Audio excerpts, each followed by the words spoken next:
नमस्कार. सप्तरंगच्या वेगळं काहीमध्ये तुम्हा सर्व रसिक प्रेक्षकांचं स्वागत. आज आपल्यासोबत एक असा व्यक्तिमत्व आहे ज्यांनी महाराष्ट्रात फिल्म सोसायटी चळवळ तर रुजवलीच, पण ती चळवळ मराठी सिनेमासाठी कशी पोषक होईल आणि मराठी सिनेमा अधिकाधिक प्रगल्भ कसा होईल यासाठी विशेष करून काम केलं. गेली जवळपास 5 दशकं म्हणूया आपण, म्हणजे 50 वर्षापासून ते काम करत आहेत. म्हणजे महाविद्यालयीन काळापासून ते फिल्म सोसायटी चळवळीत काम करत आहेत. तर असं एक व्यक्तिमत्व सतीश जकातदार आज आपल्यासमोर आहेत. त्यांच्यासह नमस्कार. सर, तुम्ही तुमचं थोडीशी पार्श्वभूमी सांगा ना मला, म्हणजे तुमचं बालपण कुठं गेलं, कसं गेलं तुम्ही? नाही, माझा जन्म पुण्यातला आहे. अच्छा. त्यामुळे पुण्यातच माझं बालपण गेलं. आणि मुख्यतः मला सांगायला अभिमान वाटतो की मी डेक्कनवर जन्माला आलेलो असल्यामुळे, आणि तेव्हा तो संस्कृत म्हणा किंवा 50 ते 60 काळात डेक्कनवरचा एकंदर विद्वान लोक तिथं मुख्यतः राहत होते, सांस्कृतिक क्षेत्रातली लोक राहत होते. त्यामुळे जाता येता रस्त्यावर मला ही सगळी विद्वान मंडळी इकडे तिकडे जाताना दिसायची.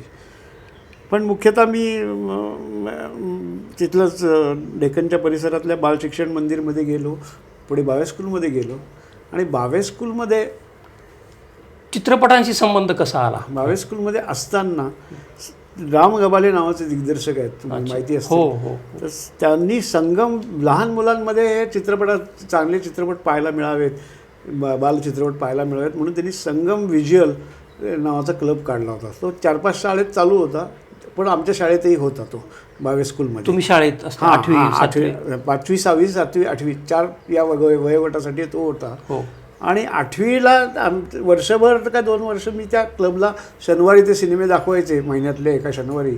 आणि त्या हिंद विजय टॉकीजमध्ये आम्ही ते सिनेमे बघितले.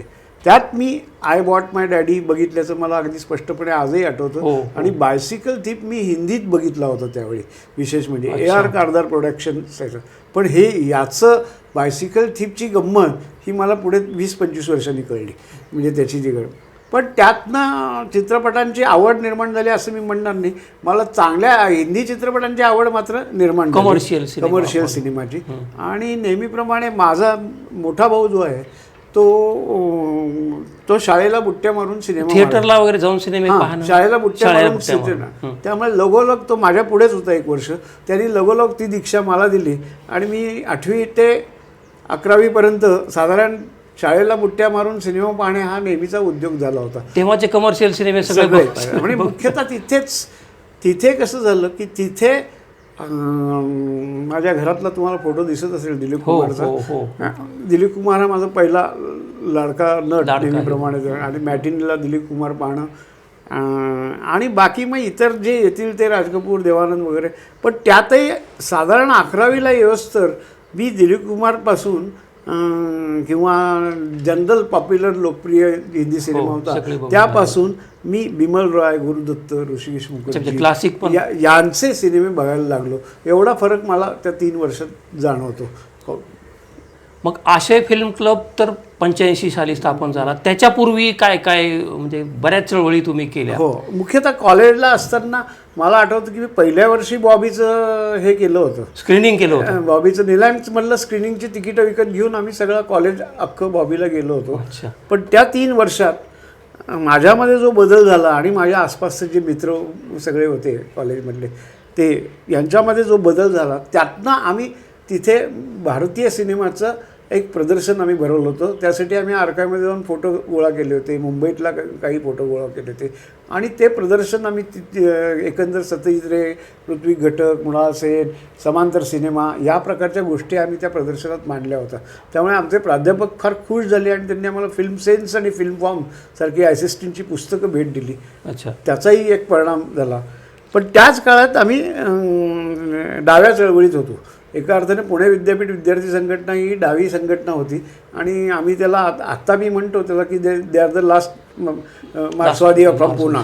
आता त्यानंतर मार्क्सवादी संघटना कुठली उभी राहिली नाही. पण आमची संघटना जी होती त्या संघटनेवर सर्व मार्क्सवाद्यांमधल्या सर्व छटांचा त्यांचं लक्ष होतं. त्यामुळे आम्ही ज्या डिलाईट हॉटेलमध्ये हा संपूर्ण मार्क्सवादी तरुणांचा अड्डा होता, म्हणजे आपण म्हणतो 25 मार्क्सवादी नसेल तर मग काही अर्थ नाही.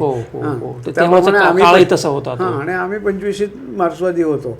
त्यामुळे त्या काळात सगळ्या मार्क्सवादी पुण्यातल्या ज्या छटा होत्या, म्हणजे कुठे लाल निशाण पक्ष असते, मार्क्सवादी पक्ष असेल किंवा दलित पॅंथर असेल किंवा समाजवादी पक्ष असतील, अगदी शरद जोशी असतील, हे सर्व आपल्याला पुढे तरुण लोक मिळावीत म्हणून या डिलाईटमध्ये येऊन बसायचे आणि त्याचा एक राजकीय प्रभाव आमच्या सगळ्यांवर झाला होता. त्यामुळे काही तरुण नंतर पुढे शरद जोशींकडे गेले, काही लाल निशाण पक्षात गेले, काही इकडे. पण आम्ही त्या काळात सिनेमा हे प्रभावी माध्यम हे लक्षात आल्यामुळे आम्ही आणि फिल्म इन्स्टिट्यूट आणि नॅशनल फिल्म आर्काईव्हचा शेजार असल्यामुळे आणि तिथे फिल्म्स बाहेर दाखवण्यासाठी मिळतात 16 mm हे माहिती असल्यामुळे आम्ही त्या काळात नॅशनल फिल्म आर्काईव्हतल्या फिल्म्स काही कॉलेजेसमध्ये तरुणांना दाखवत होतो. SP college, Fergusson college, Wadia college, engineering college, अगदी तिथे जाऊन आम्ही त्याचे ऑर्गनाईज करायचो कार्यक्रम. फिल्म सोसायटी अशी त्यावेळी काढलेली नव्हती, ती एक 16 mm ची चळवळ होती की तरुणांपर्यंत जरा वेगळा सिनेमा पोचवावा या हेतूने ते चाललं होतं. तोपर्यंत फिल्म क्लब आम्ही कॉलेजमधनं जेव्हा बाहेर पडलो तेव्हा ही फिल्म क्लबची कल्पना आमच्या समोर आली. मग आशय स्थापन झालं 85. हां, त्याचं कारण म्हणजे पुण्यात त्यावेळी 5-6 फिल्म क्लब्स होते 85 पूर्वी. पण चित्रांजली नावाची फिल्म क्लब होती, ती फक्त नॉस्टॅल्जिक सिनेमे दाखवायचे. फिल्म युनिट होतं ते वेगळ्या प्रकारचे डावे सिनेमे दाखवायचे, किंवा फिल्म कल्चरल सेंटर होतं ते देशोदेशीचे सिनेमे दाखवायचे, किंवा सत्यन फिल्म सोसायटी होती ते मल्याळी सिनेमे दाखवायचे. तर नॅशनल फिल्म आर्काईव्हचं जे फिल्म सर्कल होतं ते त्यांच्या कडे जतन केलेले सिनेमे दाखवायचे. आणि आम्ही आमचे सर्व मित्र या 5ही फिल्म क्लबचे सदस्य होते आणि त्यामुळे आम्हाला कुठंतरी एक प्रकारचा फिल्म क्लब किंवा चित्रपटांची चर्चा करण्याचा आणि चित्रपट पाहण्याचा एक अड्डा असं म्हणून आमच्या डोक्यात नक्की होतं. त्यामुळे आम्ही एका फिल्म क्लबला विचारलं की आम्ही त्यात येऊ का, तर ते म्हटले तसं नाही येता येणार तुम्हाला, ते इलेक्शनमधनं वगैरे जाईल, म्हणून आम्ही आमचा फिल्म क्लब काढावा असा निर्णय घेतला. फिल्म क्लब कल्चर आपल्याकडे नव्हतंच त्यावेळी, 5 सोसायटी होत्या. ह्यांची प्रेरणा काय होती आणि तुमची प्रेरणा काय होती, म्हणजे कुणाकडे बघून आपण काम करत होतो असं? नाही, आमची प्रेरणा ही एकंदर चित्रपट बघूनच होतं. अच्छा. आणि फिल्म इन्स्टिट्यूट आणि नॅशनल फिल्म आर्काईव्ह हे खरं आमचं प्रेरणास्थान. फेडरेशन हे फिल्म कल्चरल सेंटर आणि चित्रांजली फिल्म सोसायटी फेडरेशनचे सदस्य होते. पण त्या संस्थांकडे बघून काही प्रेरणा आम्हाला मिळाली नाही. रादर आम्हाला डाव्या किंवा ईस्ट युरोपियन फिल्म बघून आणि बर्मन, कुरासोवा, सत्यजित रे यांच्या फिल्म बघून हे प्रेरणा मिळाली, हे नक्की मला वाटतं त्यावेळी. अच्छा. मुळात सिनेमा युरोपात जन्मला, तिथं जे कल्चर आज डेव्हलप झालेलं आहे, मला लगोलग आपल्याकडे तो आलेलाच आहे भारतात. फार काही लेट आला असं नव्हे. तर तिथं जी चित्रपट संस्कृती रुजली, वाढली, सर्वसामान्यांपर्यंत पोहोचली. तुम्ही जवळपास 40-50 वर्ष काम करताय, ती इथं का रुजू शकली नाही? महाराष्ट्रापुरता जरी विचार आपण केला तरी बेंगाल आपण थोडंसं बाजूला ठेवूया. नाही, आणि त्यातला मुळात भारतात हा सिनेमा जो आला तर तू बघितलं तर तुझ्या लक्षात येईल की पहिलं हे विज्ञानाचं अपत्य आहे, विज्ञानाने निर्माण केलेली ही कला आहे. पण पहिला अमेरिकन सिनेमा बघितला तर ग्रेट ट्रेन रॉबरी आहे. आणि म्हणजे त्यांच्याकडे पहिलं. आणि दुसरा आपल्याकडे बघितलं तर राजा हरिश्चंद्र. त्यामुळे आपण अजूनही पौराणिक पद्धतीने सिनेमाकडे एक पौराणिक माध्यम म्हणूनच बघतो. म्हणून अजूनही आपल्याकडे बाहुबलीच हिट होत असतो किंवा आदिपुरुषच हिट होत असतो. आपल्याकडं अजून ग्रेट ट्रेन रॉबरीसारखे सिनेमा फार मोठ्या प्रमाणात, किंवा त्यांच्याकडे सायन्स फिक्शनच निघत असतं. त्यामुळे हा 2 कल्चरमधला फरक सिनेमात अगदी ठळकपणे जाणवतो. आपल्याकडे ते त्यामुळे प्रयत्न करावे लागले. महाराष्ट्रात तू बघशील तर महाराष्ट्रात सावकारी पाशा 1925 सालचा सिनेमा आहे. त्यावेळी अमेरिकेत रॉबिनहूड नावाचा सिनेमा होता आणि रशियामध्ये बॅटलशिप पोटेकिन. म्हणजे या 3 देशांचं जर समांतर तू बघितलं तर महाराष्ट्रामध्ये वास्तववादी सिनेमाची सुरुवात झाली होती. त्याचं पुढं झालं नाही, कारण आपल्यावर पौराणिक आणि संगीत आणि तमाशा आणि फोक कला पगडा होता याचा. यांचा पगड्यात तो सिनेमा कुठेतरी वास्तववादी सिनेमा विरला गेला. सावकारी पाशा वास्तववादी सिनेमा म्हणता येईल ना. होताच ना. होताच. त्याची प्रिंट अवेलेबल नाही म्हणून आपण काही बोलू शकत नाही, पण ज्यांनी आर्टिकल्स लिहिले आहेत, ज्यांनी तो पाहिला आहे, तो पहिला वास्तववादी सिनेमा म्हणून भारतीय इतिहासात त्याची नोंद आहे, सत्यजित आधी. मग असं आपण कमर्शियल, ठीक आहे, कमर्शियल सिनेमा जास्त पाहिला जाईल, त्यांचा उद्देश व्यवसाय हाच असतो, पण थोडेसे आपणही कमी पडलो का असं मला वाटतं प्रसार करण्यात किंवा नाही. माझ्यामध्ये प्रभात आणि न्यू थिएटर्स जोपर्यंत आपलं न्यू थिएटर नाही, प्रभात आणि हंस किंवा मास्टर विनायक वगैरे हे किंवा बालजी पेंढारकर इव्हन ही सगळी मंडळी जोपर्यंत 30 ते 40मध्ये जेव्हा बोलपट आलं आणि ज्यावेळी ही मंडळींचे टॉकीज सुरू झाल्या, त्या टॉकीजचा म्हणजे त्यांनी वेगवेगळ्या प्रकारचे सिनेमे तयार केले होते त्या सगळ्याच्यात. म्हणजे विनोदसुद्धा चांगला होता मास्टर विनायकांचा. सामाजिक प्रबोधन, समाज प्रबोधन पण शांतारामांनी अत्यंत नॅरेटिव्ह पद्धती स्टोरी टेलिंगमधनं हे संत तुकाराम, संत ज्ञानेश्वर, माणूस किंवा कुंकू या सिनेमांनी, आणि त्यांनी धंदाही उत्तम केला. बरं, त्यांनी मराठीत धंदा असं केलं नाही, ते त्यावेळी 4 भाषेत ते काढायचे आणि त्यामुळे भारतभरचा धंदा त्यांना मिळत होता. त्यामुळे प्रभात हा च्या सावलीतच आपण जेव्हा राहिलो आणि त्यामुळे आपलं खरं नुकसान झालं असं माझं मत आहे. की प्रभातची सावली ही आपल्या दिग्दर्शकांनी घेतली, मराठीतल्या मॅक्झिमम दिग्दर्शकांनी. तू बघशील तर सर्व प्रभातमध्ये दिग्दर्शक जे होते, असिस्टंट होते, काहीतरी काम करत होते, इकडं सुतार काम करत होते, मेकअप करत होते, तेच पुढे दिग्दर्शक झाले, त्यांचेच असिस्टंट दिग्दर्शक झाले, त्यांचेच असिस्टंट दिग्दर्शक. ही असिस्टंटची पिढी की जी ट्रायल अँड एररनी शिकत गेली. पण त्याच प्रभातमध्ये फिल्म इन्स्टिट्यूट निर्माण झाल्यानंतर फिल्म इन्स्टिट्यूटमध्ये कोणी मराठी माणूस शिकायला गेला नाही 50 वर्षात. कमी 50 वर्ष नाही, 5 माणसं अगदी, आणि त्यातले 1-2 समीक्षक झालेत, पण 50 वर्षात कोणी नाही. पण त्याच 50 वर्षात इतर भाषेतले सर्वजण तिथे शिकले आणि त्यांनी हा नवा सिनेमा, नवं तंत्र आपापल्या प्रदेशात नेलं आणि त्यामुळे आपला सिनेमा कायम मागेच राहिला आणि हिंदीचा बागुलबुवा होताच. हो. नाही, दुसरं असं की सिनेमा लोककलेच्या अंगाने वाढत गेला, नाटकांचाही प्रभाव त्याच्या सिनेमावर होता आणि नाचगाणी वगैरे ती तिथून आली. त्यातला मुख्य भाग कसा आहे की आपण जर भारतातले सिनेमे बघितले सुरुवातीच्या काळातल्या, तर बंगालच्या सिनेमावर तिथल्या साहित्याचा परिणाम आहे. साऊथमधला सिनेमा जो आहे तो राजकारण आणि सिनेमा असा तो इंटरॅक्शन आहे. इकडे केरळमध्ये लोकनृत्य आणि सिनेमा याचं म्हणजे त्याची एक लय पकडणारा सिनेमा आहे. आपल्याकडे तमाशा आणि लोककला याचं इंटरॅक्शन सिनेमाबद्दल झालं आणि आपला सिनेमा हा कसा झाला की एकंदरीत तो हिंदीच्या मराठी पण सांभाळायचं हिंदीच्या तुलनेत. या नादात त्या सिनेमानी एक विशिष्ट दिशा ओलांडलीच नाही, जी प्रभातच्या काळात ओलांडली गेली होती ती दिशा ओलांडण्याचं धाडस मराठी सिनेमाने कधीही केलं नाही. म्हणजे बालजी पेंढारकरांनी एक शिवाजी सिनेमे काढले तर त्यांनी तोच एक थीम त्यांनी काढली. नंतर मास्टर विनायकांनी विनोदाचं केलं आणि बाकीच्यांनी तमाशापट आपल्याकडे यशस्वी झाले. त्यामुळे वेगळ्या प्रकारचा सिनेमा जगात जो होता तो कसा असतो तो 21व्या शतकानंतरच आपल्याकडं उदयाला आला. तोपर्यंत विनोद, तमाशा या 2 गोष्टींना सिनेमाला लोकप्रियता मिळते. आणि ग्रामीण भागातल्या म्हणजे दादा कोंडकेचा सिनेमा आपण जर बघितलं तर दादा कोंडकेची लोकप्रियता ही तमाशातले गाणी, विनोद, अत्रट विनोद.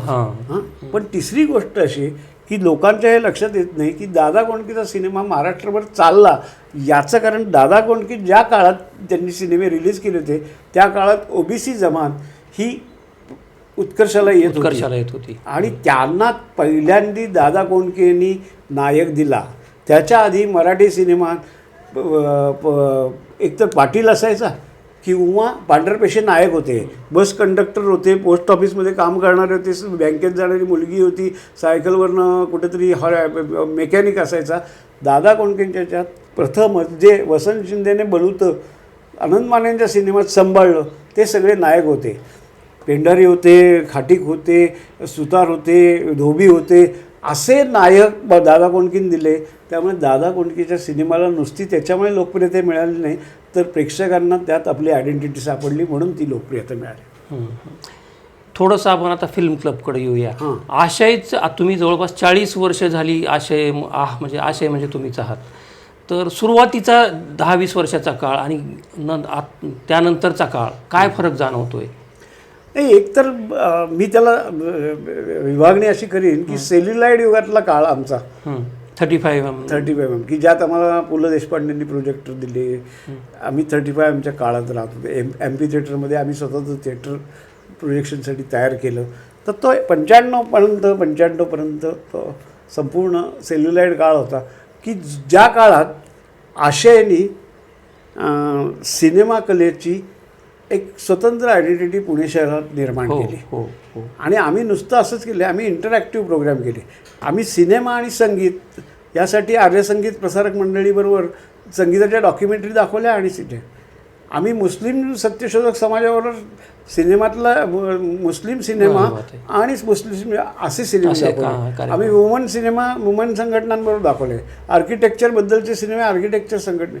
त्यामुळे संपूर्ण शहराला फिल्म क्लबमध्ये सामील करून घेण्याची सिनेमात जी ताकद होती त्याचा आम्ही पुरेपूर वापर केला त्या सगळ्या ह्याच्यात. आणि आमच्यातली जी मंडळी होती ती प्रत्येकजण कुठल्या ना कुठल्या तरी क्षेत्रात जी स्थापन केलेली मंडळी होती की प्रदीप आपटे होते, ते अर्थशास्त्रात प्राध्यापक होते आणि त्यांचे सर्व कलांमध्ये ना अर्थशास्त्रात इंटरेस्ट होते.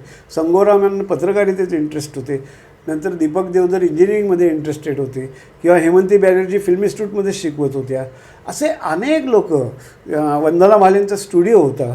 तर असे अनेक लोक आणि माणूसचे संपादकची मुलगी होती वंदना माजगावकर त्यावेळी. त्यामुळे ही सर्व मंडळी मुळात वाचक होती, रसिक होती आणि त्यांना हा नवा सिनेमा 35चा असल्यामुळे तो फिल्म इन्स्टिट्यूट आणि आर्काईव्हमध्ये बघायला मिळत होता. आणि मग तो लोकांपुढे कशा पद्धतीने सादर केला तर लोकांना एक वेगळ्या प्रकारचं आकर्षण त्या आशयबद्दल आणि नव्या सिनेमाबद्दल, जागतिक सिनेमाबद्दल तयार होईल याची धारणा आमची फार पक्की बसली होती. त्यामुळे 10 वर्ष आम्ही खरं तर पुण्यात दंगा केला. अच्छा, सुरुवातीची 10 वर्ष आम्ही पूर्णतः दंगा केला. इतका दंगा केला की आम्हाला म्हणजे आमची सांस्कृतिक ओळख होती पुण्यात. म्हणजे जशी आर्य संगीत प्रसारक मंडळीची सवाई गंधर्व म्हणून सांस्कृतिक ओळख आहे तशी आशयची सांस्कृतिक त्यावेळी ओळख होती. आणि सर्व लोक आशयसाठी त्यावेळी येत होते. फिल्म अँड टेलिव्हिजन इन्स्टिट्यूट, राष्ट्रीय चित्रपट संग्रहालय पुण्यात आहे, तुम्ही आशय इथं होता. या विशेषतः चळवळीचा मराठी निर्मात्यांना किंवा दिग्दर्शकांना काय फायदा झाला असेल असं तुम्हाला वाटतं? निर्मितीच्या दृष्टीनं म्हणतो मी, काही झाला का? नाही, माझ्या मते फिल्म क्लब ही एका अर्थानं प्रेक्षक चळवळ आहे आणि दिग्दर्शक तयार करणारी चळवळ आहे. दिग्दर्शकाला भान देणारी चळवळ आहे, ती निर्माता बनवणारी चळवळ नाही. म्हणजे त्यामुळेच जो साऊथ इंडियामध्ये, बंगालमध्ये त्याला असे अनेक निर्माते मिळाले कारण तिथे इंडस्ट्री पण ॲक्टिव्ह आहे. केरळमध्ये वगैरे.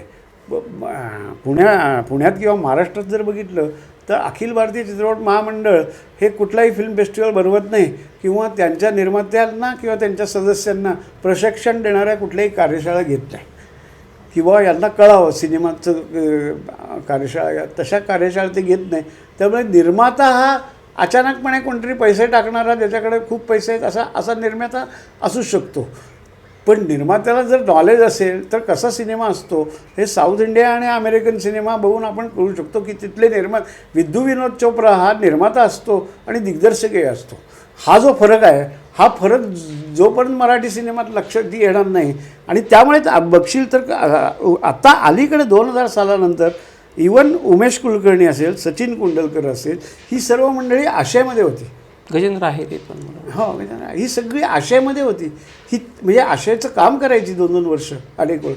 इवन स्टार न्यूजला एक समीर कुलकर्णी म्हणून आहे, नंतर इकडे मुकेश माचकर आहेत मार्मिकचं संपादक. ही सगळी आशयमधनं गेलेली मंडळी तर पिढी आहे त्या काळात की ज्यांनी ज्यातून कोणी चित्रपट समीक्षक बनला, कोणी चित्रपट लेखक बनला, कोणी चित्रपट दिग्दर्शक बनला, कोणी चित्रपटाच्या पटकथा लिहिल्या, पण चित्रपट निर्माता मात्र कोणी शक्यता. तर आशय फिल्म क्लब आणि federation of film societies of India गेली 17 वर्ष तुम्ही 7 दिवस पुण्यात ॲप्रिशिएशन शिबिर घेता.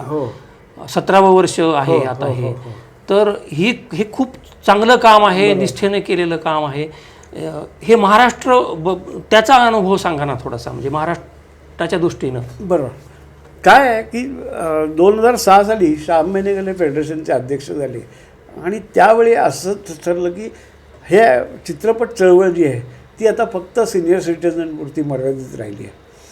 आणि याचं कारण काय की त्यातलं एक कारण की आपण कॉलेजमधल्या कॅम्पस सोसायटी सुरू कराव्यात.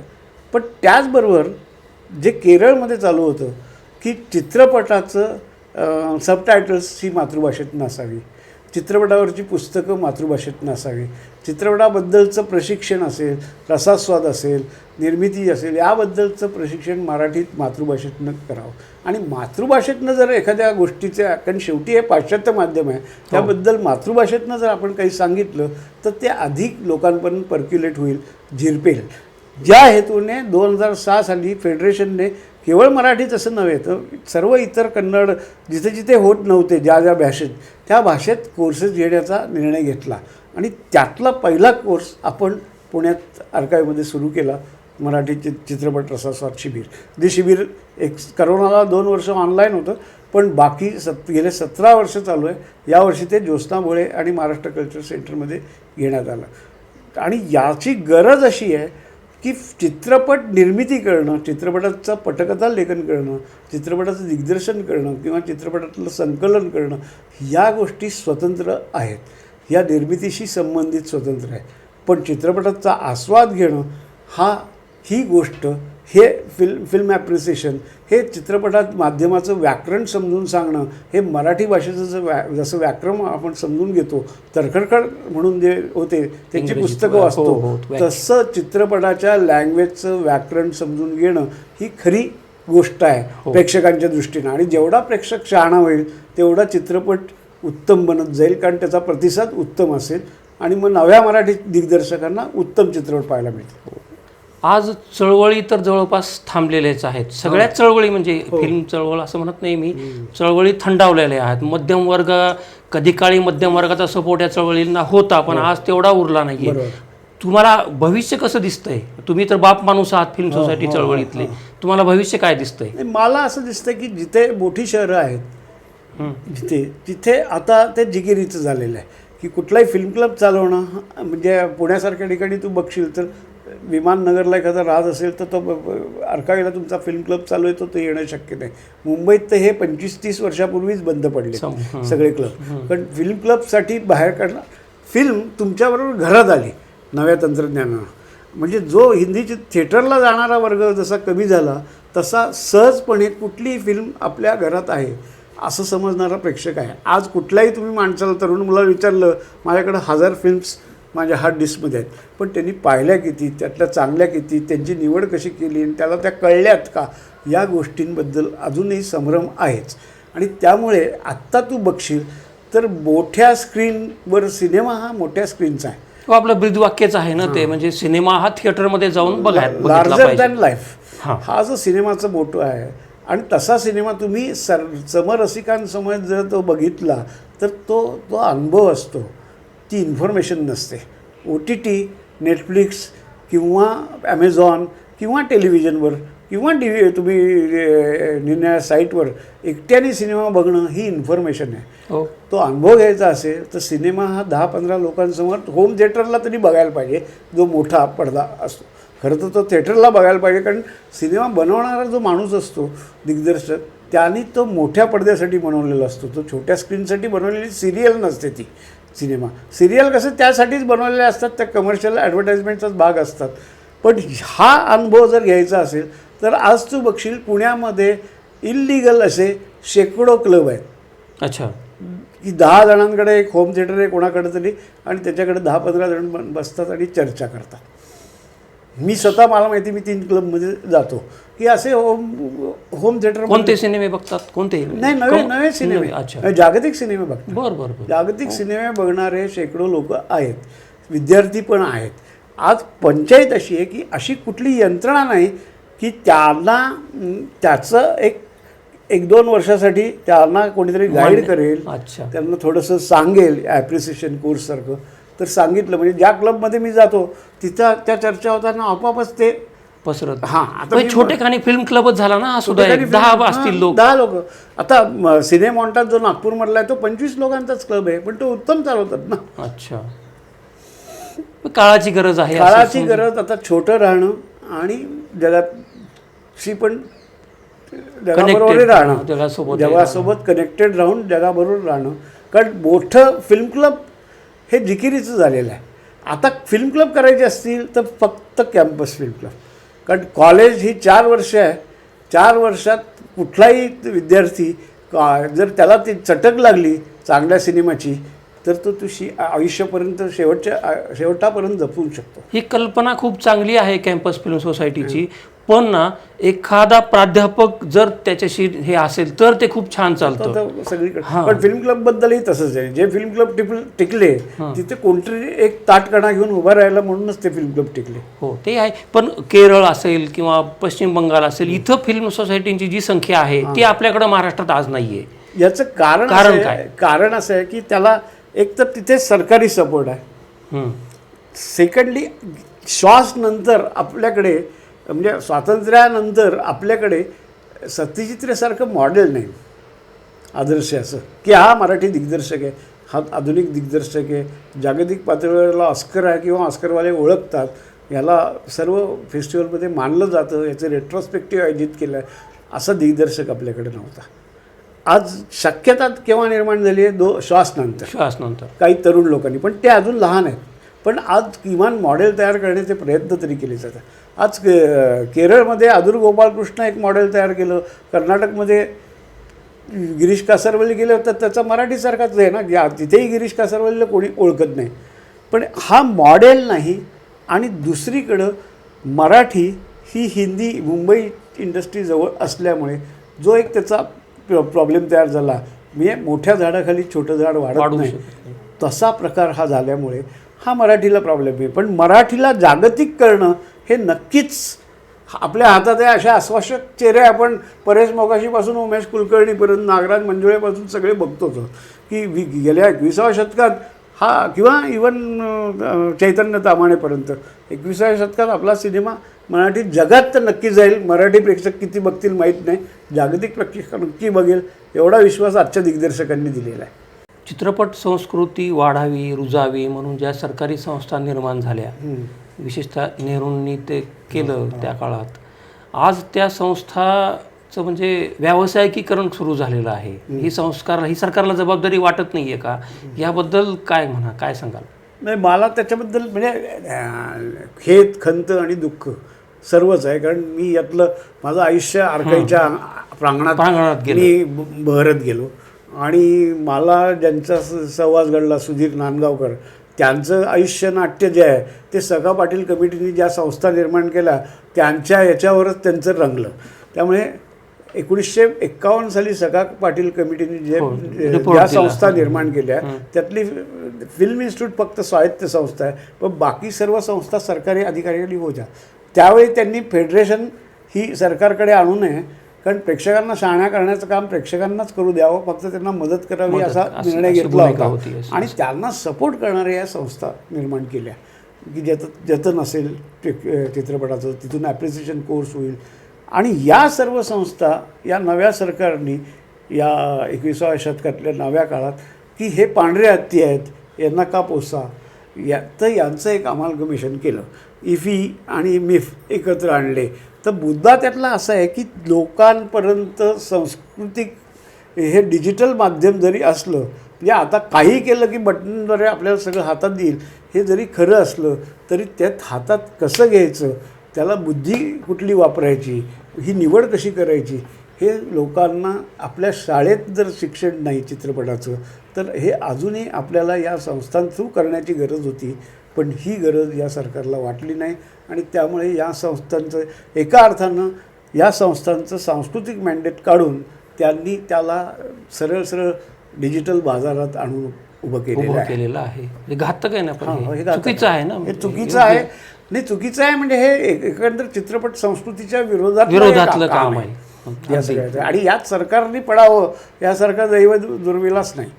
ज्यांनी आपलं आयुष्य चित्रपट संस्कृती रुजवावी म्हणून त्याला वाहिलेलं असं एक व्यक्तिमत्व आज आपल्यासोबत यांनी वेळात वेळ काढून आज आपल्याशी चर्चा केली, आपल्या प्रश्नांना उत्तरं दिली.